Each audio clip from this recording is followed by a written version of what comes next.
No vídeo de hoje vamos entender um pouquinho como que o dólar se tornou a moeda mais importante do mundo.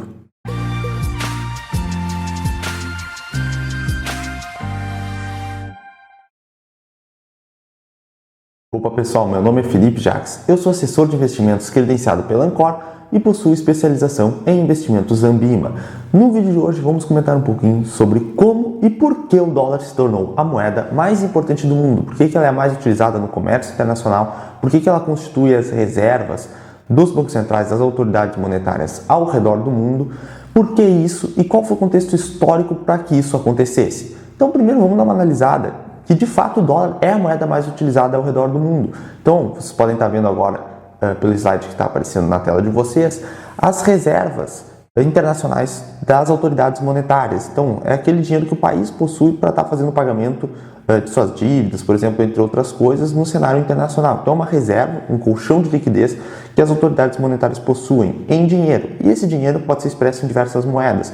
Como a gente vê ali, a maior parte das reservas internacionais dos países é constituída por dólares americanos. Então, tem os dados, a fonte é do próprio FMI que divulga isso. Então, ali a gente pode perceber que a maior parte das reservas internacionais é em dólar, a grande maioria. Assim como o volume das negociações. Então, ali tem proporcional ao GDP, que é como se fosse o PIB, né, americano, a participação dos Estados Unidos em relação ao comércio internacional e a força em azul da moeda, do dólar, que ela é muito utilizada então no volume de transações, no cross-border loans, então nos empréstimos entre fronteiras, no sistema SWIFT de pagamentos e nas reservas oficiais, reservas internacionais. Então o dólar é muito utilizado no comércio internacional, até em um patamar superior à participação dos Estados Unidos no cenário internacional, na economia mundial. Como a gente vê ali, a participação do dólar nesse tipo de transação internacional, que está representado em azul, é muito superior ao PIB dos Estados Unidos, ou à participação dos Estados Unidos no comércio internacional. Então dá para ver que a importância do dólar ele se estende mais do que apenas o fato da economia americana ser muito forte. Não, porque a própria moeda dólar ela é mais utilizada em proporção do que em comparação com o PIB dos Estados Unidos, por exemplo. Mas vamos entender melhor por que tudo isso aconteceu. E para isso a gente precisa começar com um contexto histórico, para ficar tudo mais claro e a gente começar do início. Então vamos pegar aqui, para o vídeo não ficar muito longo, contexto histórico, primeiramente no ano de 1944, que ocorreu o Acordo de Bretton Woods. Vamos entender o contexto disso. Os Estados Unidos, naquele momento, era a maior potência pós-guerra. Então, depois da Segunda Guerra Mundial, os Estados Unidos saiu muito fortalecido no âmbito econômico. Ele tinha seu território íntegro, porque a guerra não aconteceu nos Estados Unidos em si. Então, o território estava muito bem posto ainda. Os Estados Unidos possuíam armas nucleares, eram um dos pioneiros nisso. Ele foi o credor do esforço militar. Então, ele emprestava dinheiro para as nações terem recursos para conseguir se fortalecer no ambiente de guerra. Então, os Estados Unidos era o credor, ele que emprestava dinheiro para os países possuírem recursos para conseguir comprar o seu poderio bélico, treinar o seu exército, enfim. E os Estados Unidos possuíam as maiores reservas de ouro. Bom, esse era o contexto sob a ótica americana. Então, em 1944, aconteceu o Acordo de Bretton Woods. Quais foram as principais deliberações?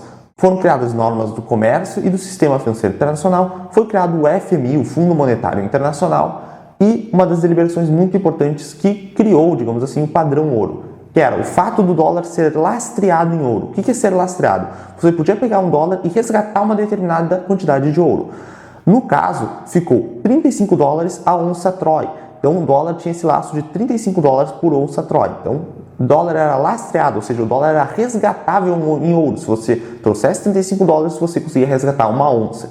Então, vamos pegar um exemplo. O país que possui a moeda X, ele podia trocar essa moeda do país dele por dólar, e dos dólares ele podia solicitar restituição em ouro, ou seja, resgate em ouro. Por isso, o dólar tinha lastro em ouro. Então, esse foi o padrão ouro, quando o dólar tinha lastro em ouro. Então, vamos ver um pouquinho melhor como é que funcionava essa dinâmica. Então, vamos supor que o país X ele tinha 70 dólares. Claro, esses números são só exemplos, tá bem, pessoal? O país não ia solicitar um resgate de 70 dólares, mas só para ficar mais didático.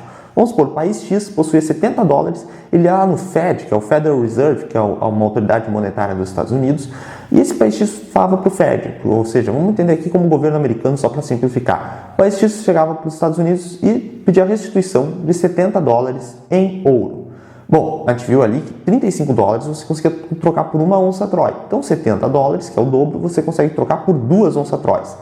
E com isso, o Federal Reserve, os Estados Unidos, eles tinham que manter uma determinada quantidade de ouro no seu balanço para conseguir honrar. Então, nesse caso, o país X pediu restituição de 70 dólares, ele ganha 2 onças.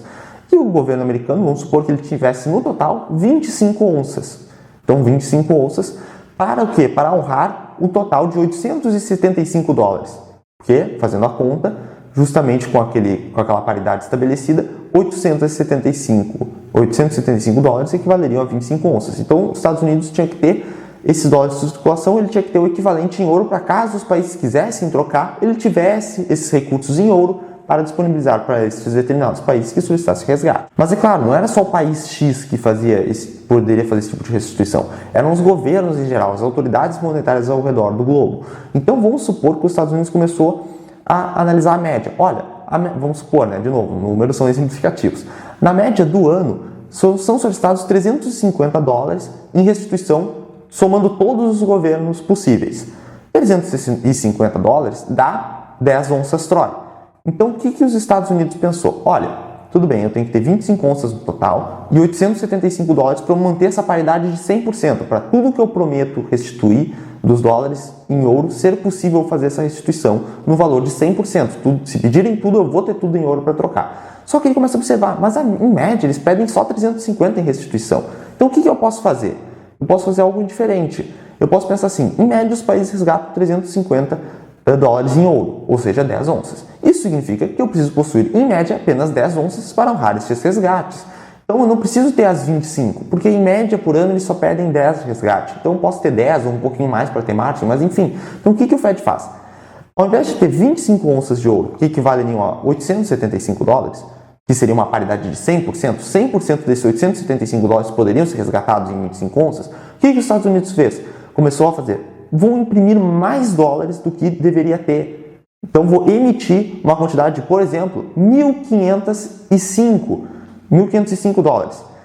Assim, eu deveria ter 43 onças de ouro. Mas não, eu vou me manter com 25. Eu vou manter essa paridade de só 58,14%. Eu vou emitir mais dólares do que eu tenho de ouro real. Por quê? Porque eu não preciso ter 25 onças. Eles pedem, em média, 10 onças de restituição. Então, eu não preciso ter necessariamente essas 25. Então, o que os Estados Unidos começou a fazer? Ele começou a emitir mais dólares do que ele teria de ouro caso todo mundo solicitasse a restituição. E, claro, esses dólares começaram a entrar em circulação. Mas como ele sabia que em média só pediam 350 dólares, nesse nosso exemplo hipotético, de restituição, ele fez essa média, essa estimativa de fluxo de caixa que ele precisaria ter de recursos em ouro e calculou que ele podia emitir mais dólares do que o lastro permitiria na teoria. Então o que começou a acontecer? 25 onças estavam equivalendo a 1.505 dólares depois dessa impressão de dinheiro, a paridade caiu para 58,14 porque deveriam ter 43 onças de ouro. Então o que acontece? 630 dólares a mais do que deveriam estavam existindo, estavam em circulação. E o que os Estados Unidos fazia? Os Estados Unidos usavam esse dinheiro criado, ou seja, esses 630 dólares a mais, para financiar seus programas de governo, seus programas militares, seus programas de expansão, seus programas de tecnologia, infraestrutura, tudo. Então os Estados Unidos estavam criando dinheiro sem lastro no ouro, estava reduzindo a paridade que antes era de 100%, e ele utilizava esse dinheiro antes de todo mundo. Então ele conseguia uma vantagem muito grande nesse contexto. Então o que começou a acontecer, pessoal? Muitos países começaram a suspeitar desse esquema. Começaram, olha, e eu acho que os Estados Unidos não tem essa quantidade de ouro toda, tá entrando muito dólar em circulação, eu acredito que ele não está conseguindo manter essa paridade. Então alguns países como a França, por exemplo, e vários outros, começaram a solicitar um resgate em massa dos seus dólares em ouro. Para quê? Para assustar os Estados Unidos, porque os Estados Unidos ia ter que parar com essa impressão monetária. Então surgiu vários burburinhos, vários problemas com isso. Então foi no ano de 1971, quando o presidente Nixon anuncia o fim do padrão ouro. Ele anuncia em rede de televisão o fim que na época ele chamou de temporário da convertibilidade do dólar em ouro. Mas a gente tem que lembrar sempre daquela frase do grande economista Milton Friedman: nada é tão permanente como um programa temporário do governo. Não deu outra. Continuou esse programa até hoje. Basicamente, esse programa temporário ainda existe dessa forma. Então, o dólar não é mais conversível em ouro. Bom, você pode estar se perguntando, tudo bem, então o dólar tinha grande importância porque ele era conversível em ouro, os Estados Unidos estavam com a economia muito fortalecida, enfim, isso foi criando uma cultura de se utilizar o dólar no comércio internacional. Mas como que conseguiu se manter essa hegemonia do dólar? Para isso, a gente tem que entender a crise petrolífera do ano de 1973. Bom, o que aconteceu nesse contexto, pessoal? Os Estados Unidos estavam apoiando, nos momentos de guerra, nos momentos de tensões diplomáticas, Israel. E foi aí que isso causou um burburinho com a OPEP. Então, o que aconteceu nesse meio tempo?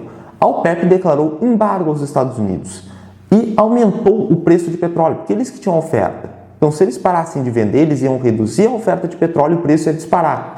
Então, eles conseguiram fazer aumentar o preço do petróleo com esses embargos para os Estados Unidos. Isso causou uma inflação. Por quê? Porque, pessoal, gasolina é muito importante para transportar tudo. Então, se a gasolina fica mais cara, se o petróleo fica mais caro transportar tudo. Isso encarece toda a cadeia de produção da economia e isso tende a gerar inflação, que é justamente o aumento geral no nível de preços.